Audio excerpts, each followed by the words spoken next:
14 de agosto, né? Dia 14 de agosto. Esse é um mês maravilhoso porque é um mês que as mulheres exerceram forte influência, né, sobre a história do Brasil no passado, lá na independência, né, República e outras coisas. Agosto teve um mês assim bastante intenso, né, no passado da história do Brasil, que culminou com as decisões de setembro, né, 7 de setembro, mas as mulheres brasileiras, as mulheres que estavam no Brasil, elas ajudaram muito. Nosso assunto, né, é o assunto que mais nós temos que tratar. É o centro da nossa pregação, é o centro das nossas motivações, a razão pela qual nós viemos para a igreja e o motivo pelo qual nós nos mantemos na igreja. O nosso assunto é Jesus. Jesus. Por isso, nós estamos estudando o assunto Cristologia. Pensando nesse texto Cristologia, eu quero falar com vocês aqui rapidamente um texto da Bíblia que está no livro de Mateus, capítulo de número 8. Enquanto você abre a sua Bíblia aí, eu quero destacar que é impressionante que Jesus, né, ele já tinha alguma convivência com os seus discípulos. Ele já mantinha um nível de relacionamento com eles. Porém, Jesus, como sempre, né, você pensa que já o conhece, ele quer levar você a um relacionamento mais profundo. E aí então Jesus levou realmente os discípulos para um relacionamento profundo, bem profundo das águas, né? E aqui o texto de Mateus capítulo 8 diz assim, versículo 23 em diante. Entrando ele no barco, seus discípulos o seguiram, e eis que sobreveio no mar uma grande tempestade, de sorte que o barco era varrido pelas ondas. Entretanto, Jesus dormia. Mas os discípulos vieram acordá-lo, clamando: Senhor, salva-nos, perecemos. Perguntou-lhes então Jesus: Por que sois tímidos, homens de pequena fé? Levantando-se, repreendeu os ventos e o mar, e fez-se grande bonança. Maravilharam-se os homens, dizendo, e esta é a pergunta fantástica, né? Quem é este que até os ventos e o mar lhe obedecem? Olha, essa é a pergunta que é o motivo do nosso estudo de Cristologia. Quem é este que até os ventos e o mar lhe obedecem? Essa pergunta, essa relação de Jesus, enquanto estava em nível de pregação, de ensino, enquanto estava no nível de discursos, de aconselhamento, estava muito bom, muito bom. Mas eles precisavam conhecer Jesus numa outra dimensão, numa outra realidade. E essa realidade era uma realidade que eles até achavam que fosse possível, mas era preciso que eles experimentassem essa realidade. Então Jesus os levou, você sabendo que eles seguiriam a ele, Jesus os levou para aquele mar da Galileia, né? Esse mar que fica 200 metros abaixo do nível do mar, né? Então Jesus os levou ali para aquele mar, que é um mar bastante interessante. Quando você vê lá naqueles mapas da Bíblia, que estão lá no final e às vezes no meio da sua própria Bíblia, você vai ver lá que naquele momento ali, esse mar é um mar diferente, né? É uma junção, né, de alguns rios que desaguam ali, formando aquele excepcional mar.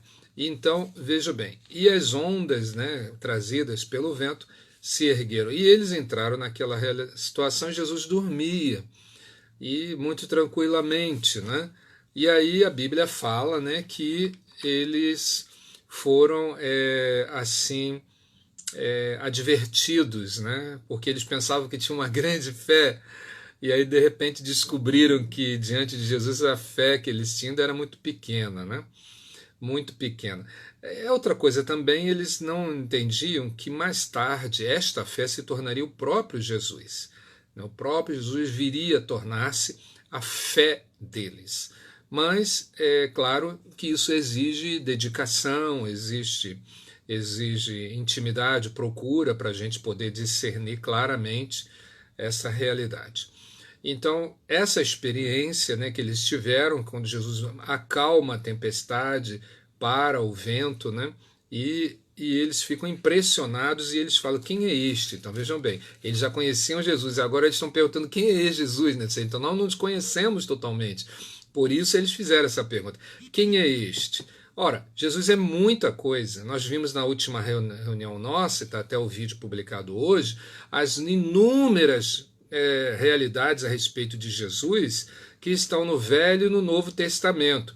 O Novo Testamento, principalmente, tem uma abundância muito grande, mas vocês devem ter notado que quem mais procurou assim discernir a respeito da pessoa do Messias foi o profeta Isaías, que é chamado de profeta evangélico, né, por muitos teóricos, teólogos e estudiosos, comentaristas do Novo e do Velho Testamento. Gostam de chamar Isaías de profeta evangélico, porque ele fala muito do que viria a acontecer nos dias do Senhor Jesus Cristo. Tem um capítulo inteiro, né? Capítulo 53, né? Que ele fala assim com riqueza de detalhes, né? A respeito do Messias, né? O Yeshua, né? O Joshua, né? Que é o nosso Salvador. Mas deixa eu destacar também que não é só no meio evangélico que nós temos observações a respeito de Jesus. Antes disso, vale destacar que em Gálatas capítulo 4, versículo de números 4 e 5, o próprio apóstolo Paulo, né, faz uma afirmação que na plenitude dos tempos, chegando à plenitude dos tempos, Deus enviou seu filho, nascido de mulher, nascido sob a lei, para remir os que estavam subjugados à lei, não é? Ainda há pouco, né, nós estávamos falando com o pastor Reginaldo, vou até aproveitar o gancho, né, sem a permissão dele, nós estávamos falando sobre a questão da guarda do sábado, né?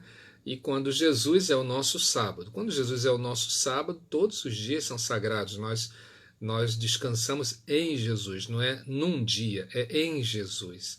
Então, essa é a nossa grande justificativa. Jesus é o nosso descanso, né? Então ele não é um dia excepcional, um dia especial. Ele é o nosso próprio descanso. Então, vejam bem, houve um grande personagem chamado Otávio Augusto, né, no ano 27 a.C., ele concentrou em suas mãos os títulos de e tornou-se o rei de Roma, né?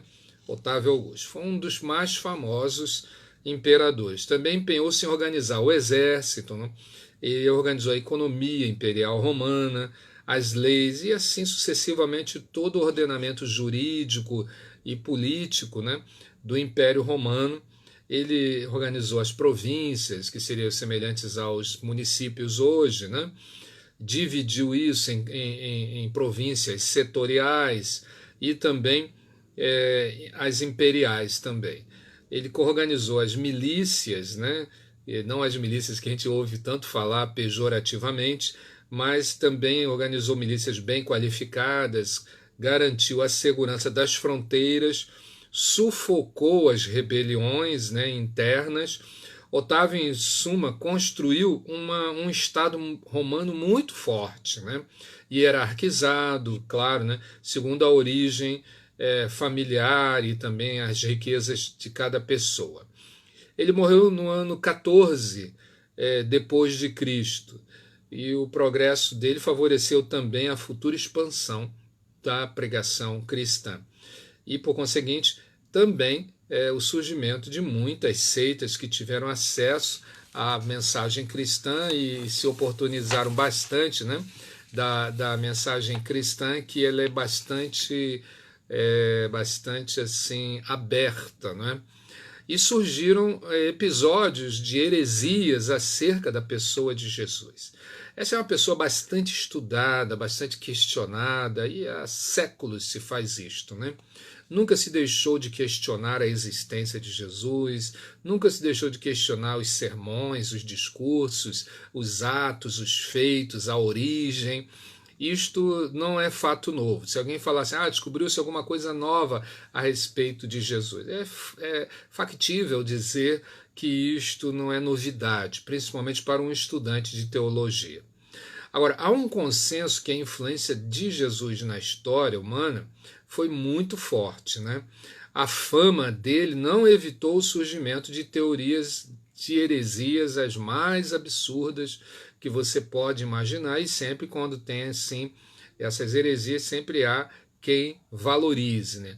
Uma seita pode divulgar uma tese a respeito de Jesus e aparentar ser algo normal, algo lógico, e seduzir muitos corações.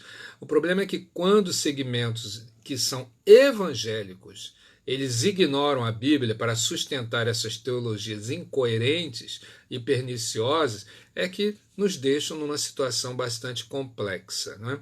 Há movimentos atualmente no Rio de Janeiro, São Paulo, no Rio Grande do Sul, de evangélicos que em nada diferem de trabalhos de macumba mesmo, né? Nada difere. Não é uma questão da gente perseguir, não há nenhuma necessidade, mas fazer um sincretismo, né? Isso já pode garantir que é real e já existe e é presente no nosso meio com as devidas adaptações. Agora, é importante que os expoentes do movimento da fé recriam o homem à imagem de Deus, rebaixam Deus à condição humana, né? Então, e aí exaltam Satanás, deificam Satanás como se fora um Deus, né? Gerando no coração de muita gente uma certa peninha, né? Do diabo, coitadinho, ele é produto da opressão religiosa. Quer dizer, eles desconsideram muitas vezes o texto bíblico, procurando encontrar filigranas na palavra de Deus para justificar suas intenções de diminuir a divindade de Jesus, que é o desejo e a intenção final de muitos deles. Jesus, por sua vez, nestes tipos de discurso e movimentos da fé, né, é rebaixado ao nível de um ser mortal comum, com necessidades de casamento, de filhos, de alimentos e de uma série de coisas que, sim, Jesus, diz a Bíblia, foi sujeito, mas não pecou em nada disso. Mas eles querem tirar o não pecou para dizer que Jesus sim fez isso. E eles acham que Jesus é um mero homem mortal, como qualquer um de nós, sem compreender a necessidade de Jesus, Filho de Deus. Essa é uma designação dele vir como homem e habitar entre nós, no nosso meio, com as nossas limitações, com as nossas tentações, e vencer o pecado como Adão não conseguiu, e ele, como um segundo Adão, alcançar essa vitória em função da nossa salvação, ou seja, do perdão, da condenação dos nossos pecados. As heresias que surgiram nos primeiros 5 séculos da igreja cristã podem ser agrupadas da seguinte maneira. Bom, primeiramente, em primeiro lugar, podemos mencionar as negações da humanidade de Jesus Cristo, que seriam aquilo que eu já falei lá no passado para você, os chamados docetistas, né? Ou apolinarismo, né? Ou então eutiquianismo. Essas palavras assim você vai aprendendo devagarinho, vai estar no seu material que futuramente você vai receber, e que você deve prestar bem atenção. Esses docetistas achavam que Jesus não era humano, que era apenas um espírito que estava andando no nosso meio. E por essa razão, eles diziam que nós não tínhamos jeito. O fundo de tudo era que nós éramos maus, nós não éramos dignos de nada, porque Jesus é Deus, porque nós somos indignos, nós não merecemos nada, nós somos maus, nós somos ruins, a carne é vil. Então Jesus seria apenas um fantasma que andou entre nós. Os docetistas, eles advogavam bastante, né, a divindade de Jesus, a colocando num nível inalcançável. Nenhum de nós conseguiria alcançar. Diferentemente das expressões do próprio Senhor Jesus, que afirma no Evangelho de João, claramente para cada um de nós, que vocês farão obras maiores do que essas que eu faço, diz o próprio Senhor Jesus. O segundo grupo é um grupo também, que já falamos aqui, né, que a gente pode mencionar, que eles negam a divindade de Jesus. Você sempre vai encontrar gente que acha que Jesus é só, tipo esses chamados crentes de esquerda, né? Esses da teologia da libertação e assim sucessivamente. O que eles advogam? Jesus era meramente um ser humano fantástico, né? Muito sábio, muito inteligente, e esses, então, criam um movimento que a teologia vai chamar de ebionismo, né? Ou os ebionistas, ou adocionismos, ou ainda arianismo.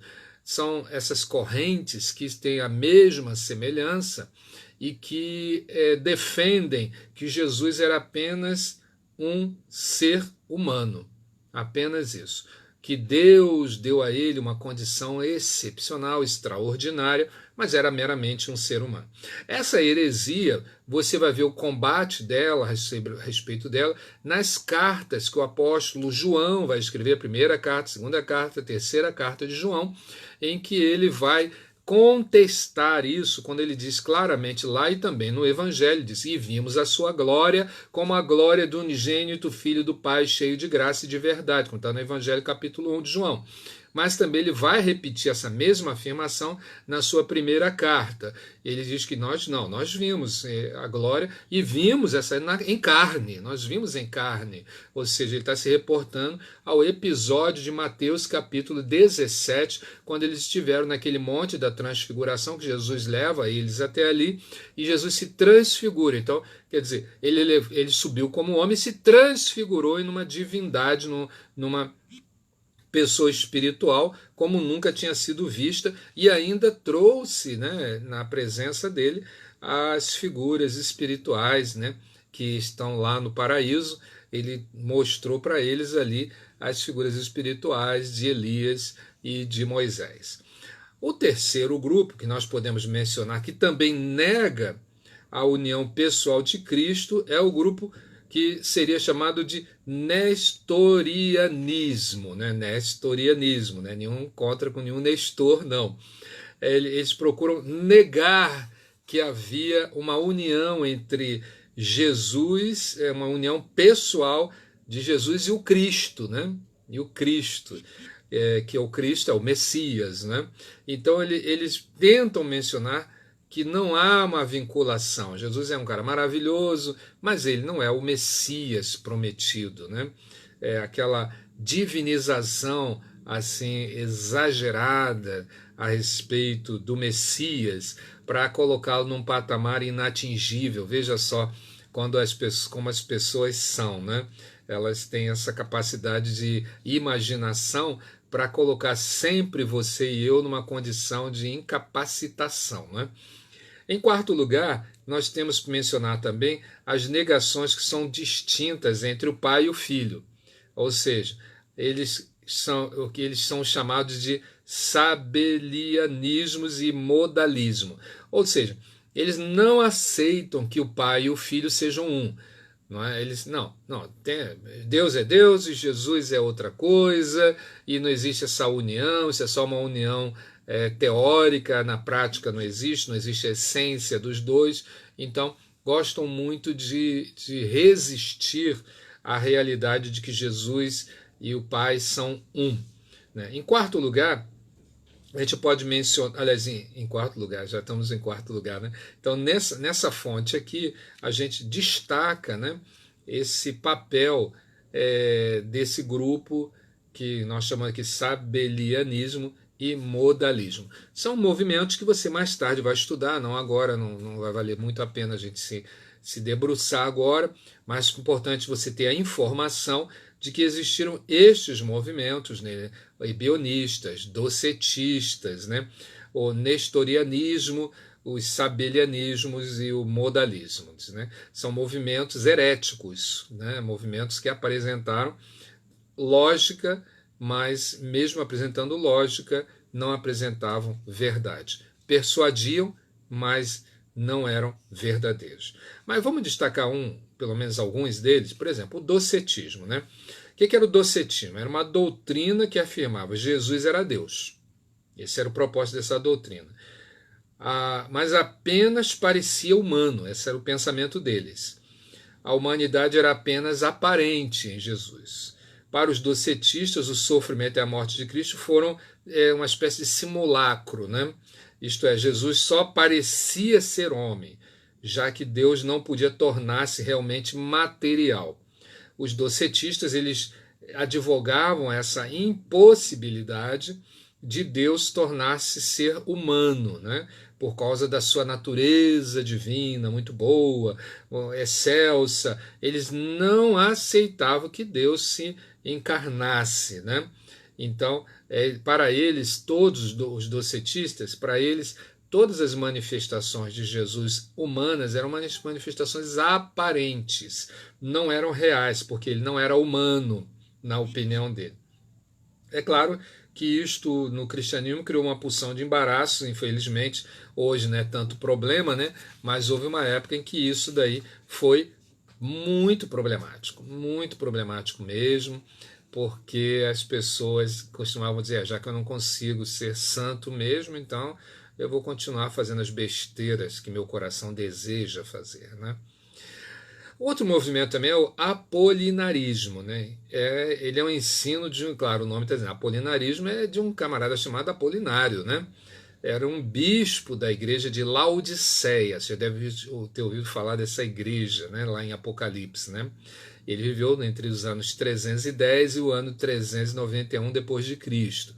Ele afirmava que Jesus, em sua encarnação, assumiu o corpo e a alma humanos, né? Mas não mente e espírito humano. Quer dizer, é como se Jesus estivesse dentro de uma embalagem humana, né? Ou seja, essa carne vil, mal, tendenciosa às coisas ruins, Jesus estava apenas dentro dela. Então, esse apolinário, ou esse movimento apolinarismo, né?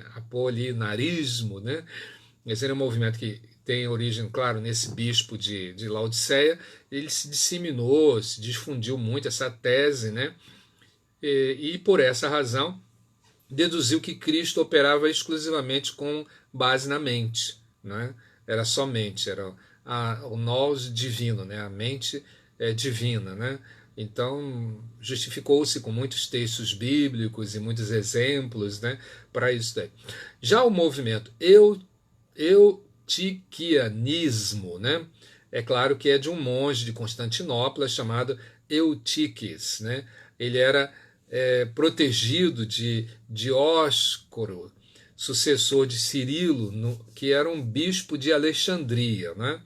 Ele afirmava que a natureza divina absorveu a natureza humana. Olha quanta dificuldade de estudo, tá vendo, pastor Edmar? A gente aqui hoje está com um ambiente muito fácil, né? Muito fácil mesmo, né, Anderson? Então, naquela época, já lá no quarto, quinto século, né, você vê como é que esses camaradas pensavam, né? Eles achavam que apenas Cristo somente absorveu a natureza humana após a união a divina revestida da carne humana. Um pouquinho a diferença do apolinarismo, mas posteriormente, após exaustivas altercações, né, o eutiquianismo, né, conhecido como monofisismo também, foi condenado numa grande reunião na Calcedônia, né? No entanto, dizem alguns teólogos evangélicos que até a primeira metade do século V, os ensinos de Eutiques, que a princípio começou com a afirmação de que o corpo de Jesus não era idêntico ao das criaturas humanas, e sim preparado especialmente para uma missão que veio a cumprir, tornaram-se populares. A heresia foi repudiada pela igreja de Calcedônia. Então não foi muito fácil o início do cristianismo, como alguns acham que naquele tempo era tão simples. Agora, em quarto lugar, é importante destacar um outro movimento que já mencionamos aqui, agora só destrinchando um pouquinho dele, os ebionistas ou o movimento ebionismo. O ebionismo foi um ensino primitivo de seitas oriundas do cristianismo judaico, né? Eu não sei se você já ouviu falar, mas no judaísmo tinha até espiritismo, né? Tinha até a cabala, né? Que é uma forma de espiritismo, né? Ou espiritualismo dentro do próprio judaísmo. E tinha outras, porque você sabe lá quando você lê o livro de Reis, que passa assim muito meteoricamente a história de Israel, você vê as influências das nações vizinhas e das nações que dominam o povo de Deus, aquelas lutas ali dos profetas, e você vai vendo que o tempo todo aquelas influências de Dagon, de Baal, de Aserá, e aqueles reis e aquelas rainhas que procuravam incentivar o povo. Você tem Atalia, Jezabel e tantos outros, até o próprio Salomão, com toda a sua sabedoria, acabou cedendo em alguns momentos, né, aliás, em momentos muito graves, né, a essa influência espiritualista, e ninguém mais que Manassés foi ao resplendor. Assim, de um lado a gente tem Salomão, que é o maior sábio, do outro lado nós temos Manassés, que é o pior rei da história de Israel, em termos assim de envolvimento com heresias, né, as mais variadas. E esses ebionistas, que vêm de uma certa influência do judaísmo, eles tinham como característica determinante a prática ascética, né? Aderiam ao estilo de vida de pobreza. Então, quer dizer, não bastava só o camarada pregar, ele tinha que ter um testemunho que gerasse uma certa sensibilidade nas pessoas que a admiravam, né? Eu tive uma experiência em São Luís, né, no Maranhão, há uns 3 anos atrás, em que um pastor, né, eu estava orando no monte, né, eu e mais um outro pastor, nós estávamos orando, toda semana a gente ia orar lá no monte, e tinha um pastor que estava no monte lá uns 30 dias, segundo ele, né, uns 30 dias, e queria ficar mais 30 dias no monte ali de areia, né, lá no Calhau, né, em São Luís. E eu achava, claro, uma pessoa ficar 30 dias só com água, e as pessoas iam levar comida para ele, iam levar alguma coisa, e ele ali só orando lá, cobria lá com uma lona, né, para se proteger do sol, e ficava ali. Aquilo impressiona qualquer um, né? Impressiona qualquer um. Só que, conversando com esse pastor, o que eu percebi nele? Ele realmente fazia aquele sacrifício mesmo. Fazia mesmo o sacrifício, mas com o objetivo de tirar dinheiro das pessoas, com o objetivo de alcançar poder para que as pessoas lhe dessem dinheiro para que ele pudesse viver a vida dele, como se fosse um emprego, né? Exigia uma dedicação, mas em nada preocupado com os destinos da igreja, o evangelho e nada disso.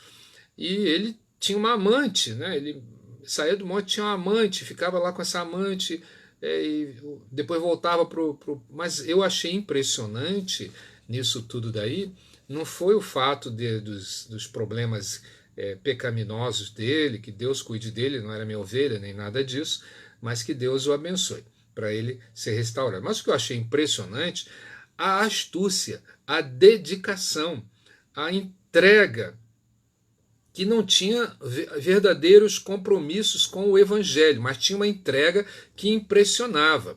Tanto impressionava que inúmeras pessoas iam ali pedir oração, pessoas ricas, pessoas pobres, iam ali pedir oração sem perceber que a pessoa simplesmente tinha uma outra motivação que não era o evangelho. Então nem sempre tudo que reluz é ouro na história cristã.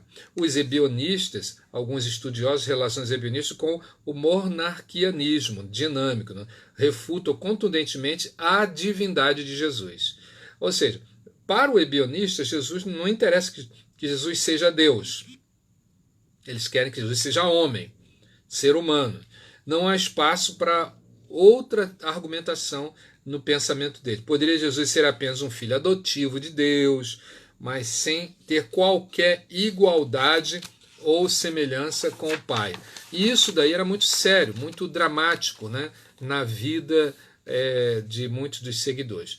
Agora, existia também um outro movimento, né, um quinto movimento, né, que nós já mencionamos aqui, agora estamos passando assim, uma pincelada nisso, né, que era o arianismo. Né? O arianismo é uma doutrina herética, assim como o bionismo foi considerado herético, assim como o docetismo foi considerado herético.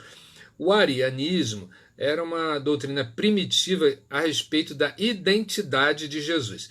Era ele o mais elevado dos seres criados, na opinião deles. Mas não era Deus. Prestou atenção? Quer dizer, não era Deus. Seu principal expoente foi Ário. Para ele, o Pai criou uma substância independente e acima de todas as outras coisas, o Filho.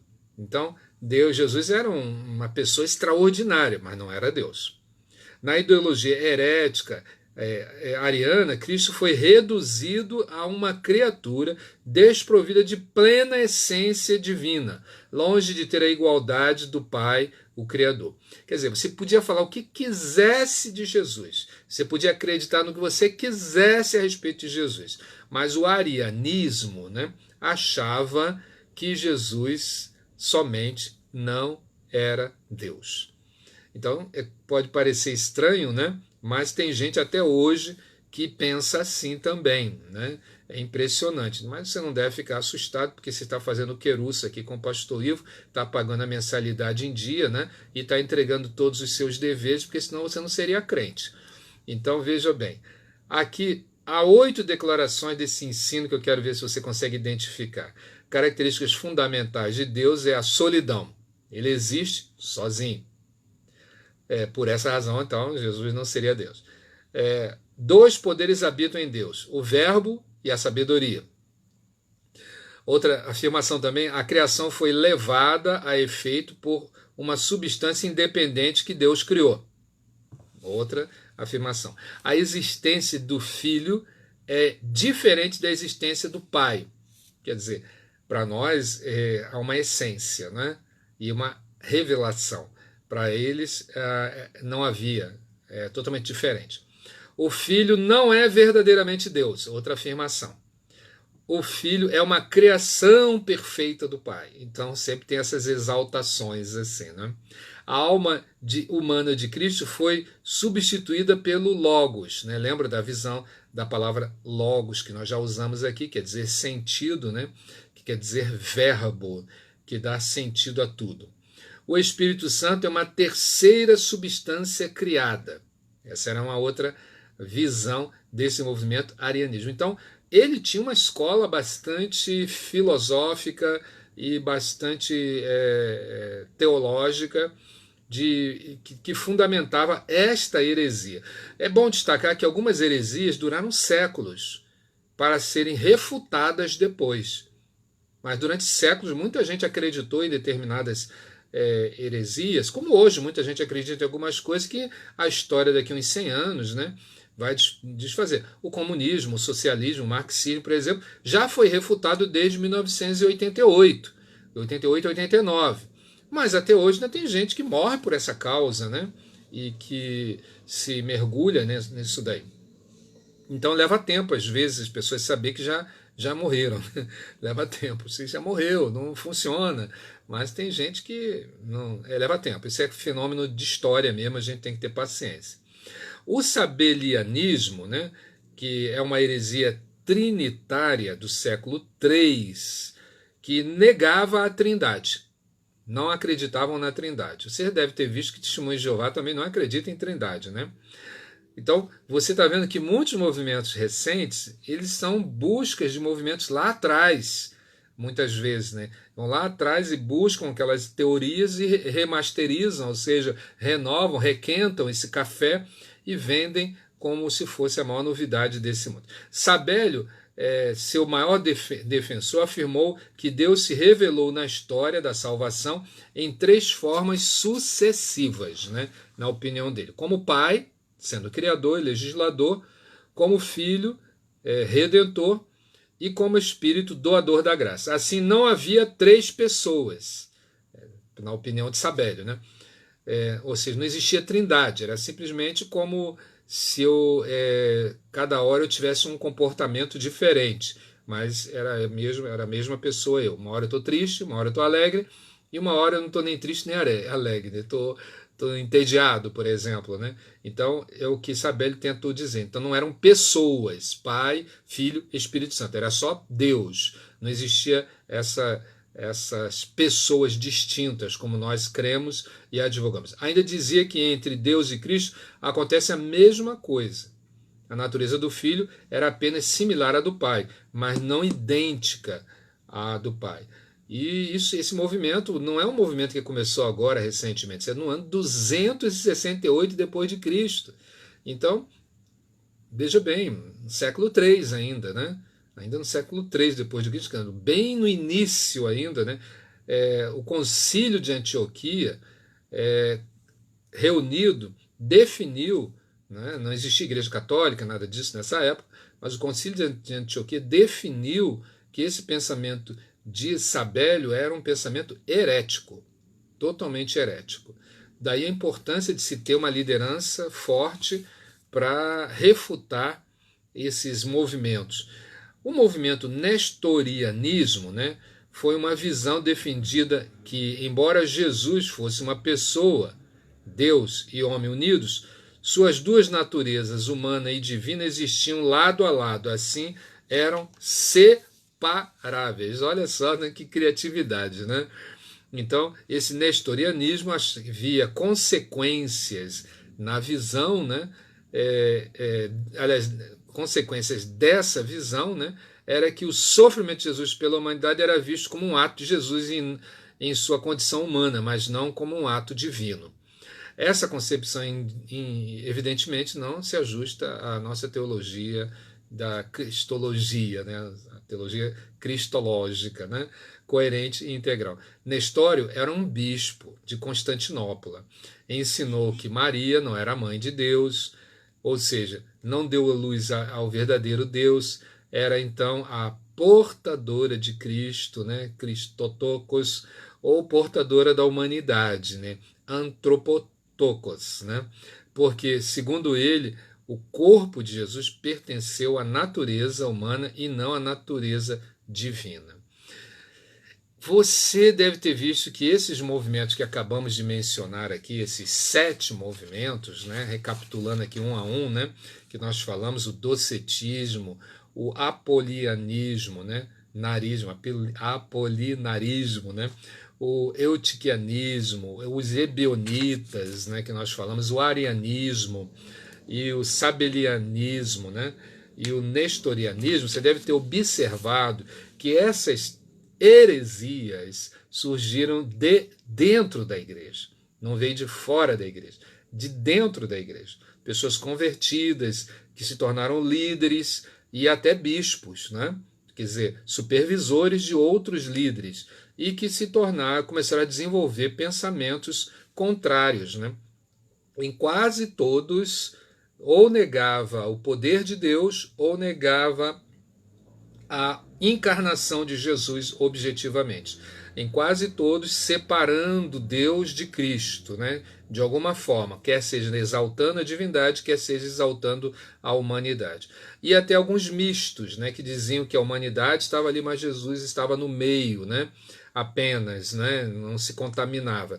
E outros movimentos que achavam que, embora Jesus estivesse ali no meio, porém ainda não tinha como a humanidade receber essa divindade tão poderosa. Bom, nós teríamos mais condições para falar, mas eu sei que pode parecer assim complexo tudo isso que nós estamos falando, mas antes de encerrar essa parte aqui, que eu vou encerrar aqui porque eu sei que há muita coisa ainda para a gente abordar. Segunda-feira nós vamos falar sobre a análise cristológica e o nascimento virginal de Jesus. Isso é muito importante você saber desse ensino, né, para que você se fortaleça mais nas suas convicções os trabalhos. Lembrando que semana que vem nós estaremos fazendo as devolutivas de trabalhos que foram entregues, tá certo? Mas antes de mais nada, eu quero que você escute com bastante atenção essa palavra muito interessante num congresso do pastor Estevão Hernán Dias Lopes, né? É um homem muito conhecido, muito famoso, e assim ele fala em tom poético, assim, em tom assim, quase pentecostal, né? Ele não é pentecostal, mas em tom quase pentecostal. Mas é muito interessante esses 6 minutinhos que eu reservei para esse final, mas preste bem atenção nessa palavra. Eles já conheciam Jesus, mas a tempestade levou-os a um nível mais profundo do conhecimento com Jesus. E agora eles perguntam uns para os outros assim: mas quem é este que até o vento e o mar lhe obedecem? Quem é este? E nós poderíamos responder esta pergunta: este é aquele que lá nos refolhos da eternidade, antes da criação do mundo, com o Pai e o Espírito Santo, traçaram um plano perfeito, eficaz e vitorioso para toda a história da humanidade. Quem é este? Este é aquele que no princípio criou todas as coisas, porque todas as coisas foram feitas por intermédio dele, e sem ele nada do que foi feito se fez. Quem é este? Este é aquele que sustenta todas as coisas pela palavra do seu poder. Quem é este? Este é a semente da mulher que nasceu para esmagar a cabeça da serpente. Quem é este? Este é aquele de quem os profetas falaram, para quem os patriarcas apontaram. Este é simbolizado pelo Cordeiro da Páscoa, cujo sangue, colocado no batente das portas, libertou o povo de Israel da morte. Quem é este? Este é aquele que foi simbolizado pelo tabernáculo, simbolizado pela arca da aliança. Este é aquele que foi simbolizado para aquilo que estava dentro da arca: as tábuas da lei, o vaso com maná, a vara seca de Arão que floresceu. Quem é este? Este é aquele que foi simbolizado pelo propiciatório, a tampa da arca, onde a glória de Deus se manifestava. Quem é este? Este é aquele que foi simbolizado pelas festas de Israel. Tudo apontava para Jesus. Quem é este? Este é aquele que foi simbolizado pelo sábado. Ele é o nosso verdadeiro descanso. Tudo era sombra, ele a realidade. Quem é este? Este é aquele que na plenitude dos tempos nasceu de mulher, nasceu sob a lei, para ser o nosso Redentor. Quem é este? Este é o Verbo eterno, o Verbo pessoal, o Verbo divino, que se fez carne e habitou entre nós, cheio de graça e de verdade. Quem é este? Este é o autor da vida, este é o Criador do mundo, este é o pão da vida, este é a luz do mundo, este é a porta da salvação, este é o bom pastor, este é a ressurreição e a vida, este é o caminho e a verdade e a vida, este é a videira verdadeira. Quem é este? Este é o Filho de Deus, este é o sol da justiça, este é a brilhante estrela da manhã, este é o Cordeiro que foi morto, mas está vivo pelos séculos dos séculos. Quem é este?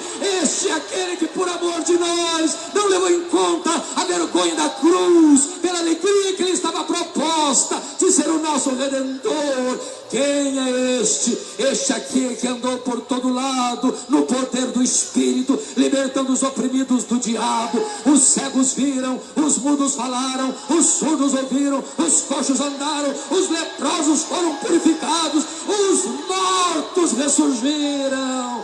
Quem é este? Este é a pedra fundamental da igreja, este é o dono da igreja, este é o edificador da igreja, este é o protetor da igreja. Quem é este? Este é o nosso Salvador, este é o Messias, o desejado de todas as nações, este é o Rei dos Reis, este é o Senhor dos Senhores. Quem é este? Este é aquele que suou sangue no Getsemane, sangrou, chorou no Getsemane, na mais titânica batalha, para derramar a sua alma na morte, para nos resgatar do inferno. Quem é este? Este é o Cordeiro que tira o pecado do mundo. Este é aquele que levou sobre o seu corpo nos madeiros nossos pecados, aquele que foi cuspido, aquele que foi vilipendiado, aquele que estendeu os seus braços na cruz e transformou aquele patíbulo de horror num palco da glória de Deus e no instrumento da nossa redenção. Quem é este? Este é aquele que foi sepultado, mas aquele que arrancou nas entranhas da morte, o aguilhão da morte, e ressuscitou gloriosamente, poderosamente, vitoriosamente. Quem é este? Este é aquele que voltou para o céu, está sentado no trono, o nosso grande advogado, o nosso supremo sacerdote, aquele que reina sobre as nações, aquele que levanta reis e depõe reis, aquele que tem as rédeas da história em suas mãos. Quem é este? Este é aquele que derramou o Espírito Santo sobre a igreja. Este é aquele que governa a igreja. Quem é este? Este é aquele que vai voltar para buscar a sua noiva, pessoalmente, visivelmente, audivelmente, inesperadamente, gloriosamente, vitoriosamente. Quem é este? Este é o nosso glorioso Redentor, a razão da nossa vida e da nossa esperança. A Ele a honra, a Ele a glória, a Ele o louvor agora e pelos séculos eternos. Aleluia. Fantástico, né? Uma composição assim extraordinária, uma bela exposição, né, do pastor Hernán Dias Lopes, um gênio, né? Uma pessoa assim muito simpática, muito amiga também, né? E realmente uma pessoa muito admirada por todos os cristãos no Brasil e no mundo. Então, agora então, nós damos assim como concluído, né, o nosso trabalho. Deixa eu só fazer, só desligar aqui lá no